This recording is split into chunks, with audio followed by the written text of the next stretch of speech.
kung i-analyze lang natin din Oo. yung mismong dokumento, yung Oo. papel, talaga ang ganda. It's a very Yes. progressive proposed law. But the next question, of course, Yes. lulusot ba yan? Kasi baka naman, again we're not ascribing any motive, pero one possibility, baka naman Right. nagpapapogi lang.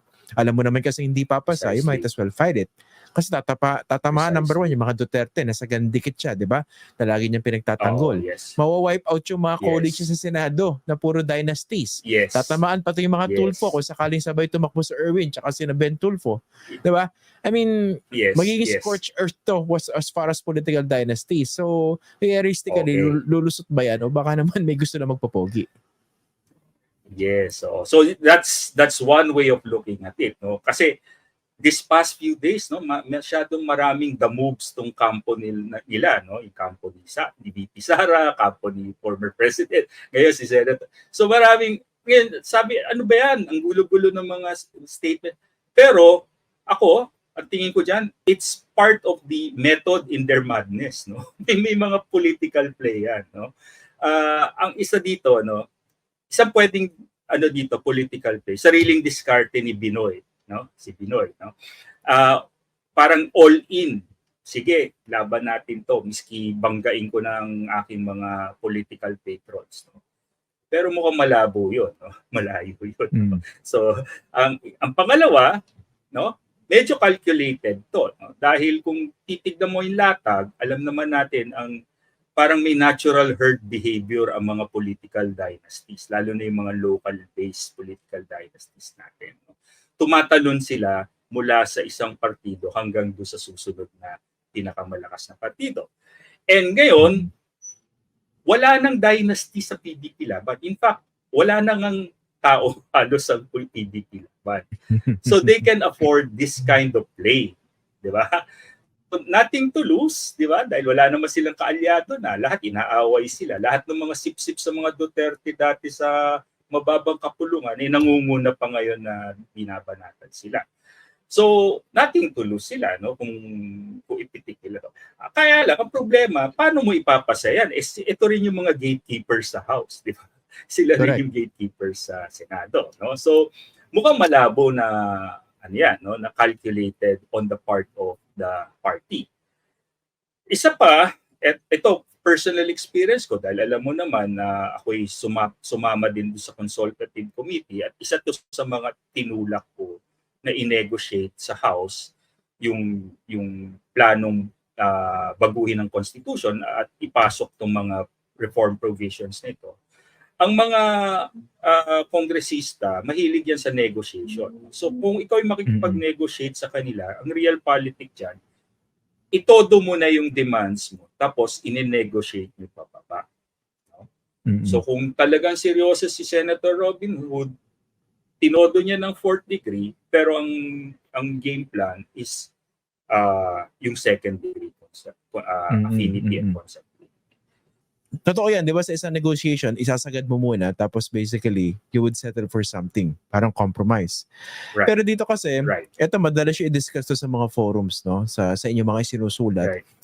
In reality, to convince a chamber dominated by political dynasties, you have to give them a buy-in, di ba?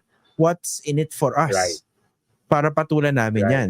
Dito kasi masyadong sinasagad, di ba?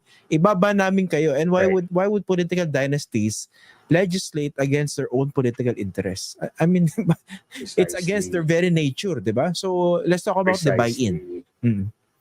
Right. Oo. Kasi, dati, nung sa ilalim ng administrasyon ni President Duterte, nung itinutulak pa yung federalism, no, natatandaan mo yung grand bargain. Di ba? Yes. So, ang buy-in doon... Federalism's grand bargain. Federalism's grand bargain. Halimbawa, kung gusto mong magkaroon ng power sa region at gusto mong halimbawa, ang buy-in ng mga kongresista dito, ipasa nila yung anti-dynasty. Tapos, ang kapalit nun, yung federalism, tsaka yung pag-lift ng term limit. Yun ang huling negotiation nun between the CONCOM at ng House bago na-oust si Speaker Bebot Alvarez ng time na yun. So, isa yun sa mga example ng buy-in. So, kailangan may offer ka sa mga kongresista kapalit no, ng pagpasa ng anti-dynasty. And in fact, kahit within the political dynasties, may mga nakakausap ako na open sila na ilimit ang dynasties even up to second degree of consanguinity or affinity, no? Hanggang second degree payag sila, no? Or may isa pang compromise na pinag-uusapan na at least one member of the family pwedeng patakbuhin na sabay or sumunod, no? So yung mga ganung buy-in. Ngayon sa kasalukuyan, anong buy-in ang pwedeng i-offer ni Senator Robin Padilla? Mukhang wala, no? Kasi hindi na party in power ang PDP.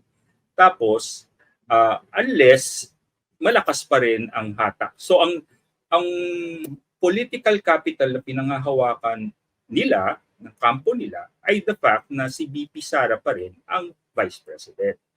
Pero ngayon, politically marginalized na rin si BP.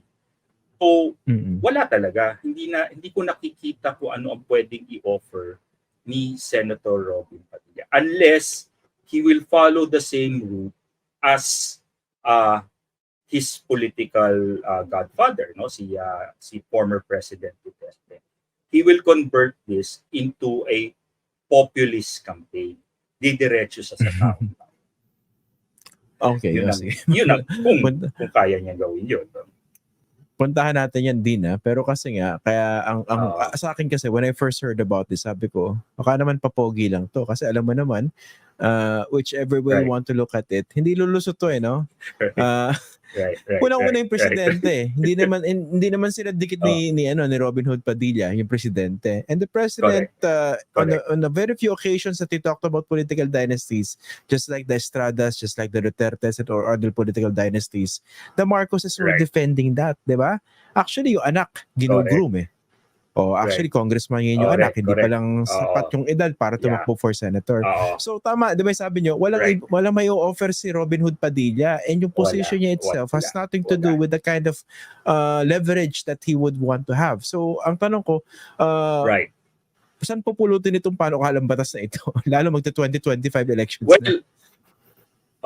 Correct. No, kasi nga, 'di ba, even si BBM, sabi niya, ang mga dynasty part naman talaga ng politika natin yan. So kung ganoon na 'yung attitude mo, 'di ba, medyo sarado na. Kailangan mo ng presidente para maitulak tong ganitong klaseng reforma, no.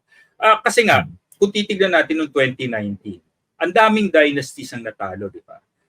Maski Estradas natalo. Mga 5, 6, mga malalakas na dynasty. Kaya lang, nag-comeback sila noong 2022. In fact, ito yung effect ng unity, no? Kasi ito yung unity of political dynasties, no? Nag-consolidate lahat ng political dynasties at nagsipanalunan lahat.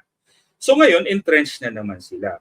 So, of course, yun nga, sabi mo, papogi, no? Si Senator Robin, pumuporma, no?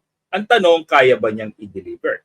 Kung matatandaan natin, noong 2016, may nangakong mag-jet ski sa West Philippine Sea, no? At tignan mo saan tayo napulot, di ba? So, madaling mangako, di ba? Pero madalas napapako.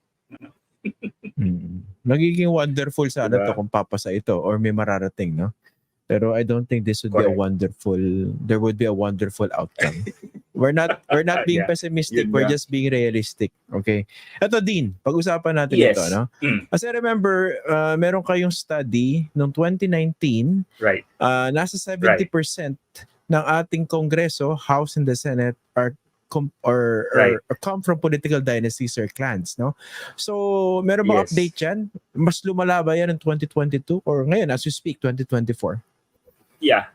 Ongoing, no, binibilang namin ngayon kung ilan ang nanalo noong 2022, no, at mukhang hindi maganda, no, kasi nga as of nung last study namin noong 2019, no, sabi namin total of 319 political clans have controlled local and national politics, no.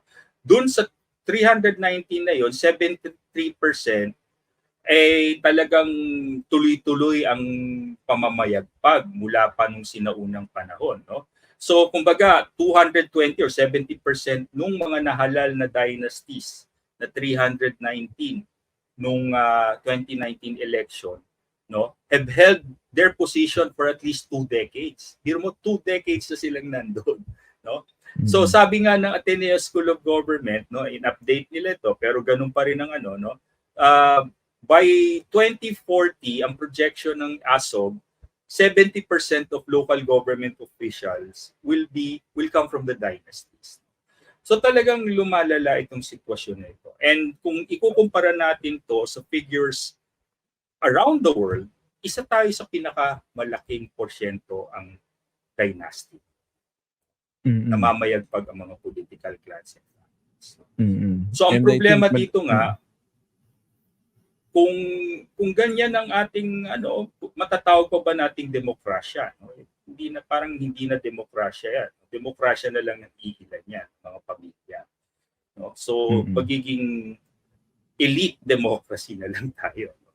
Dynastic democracy.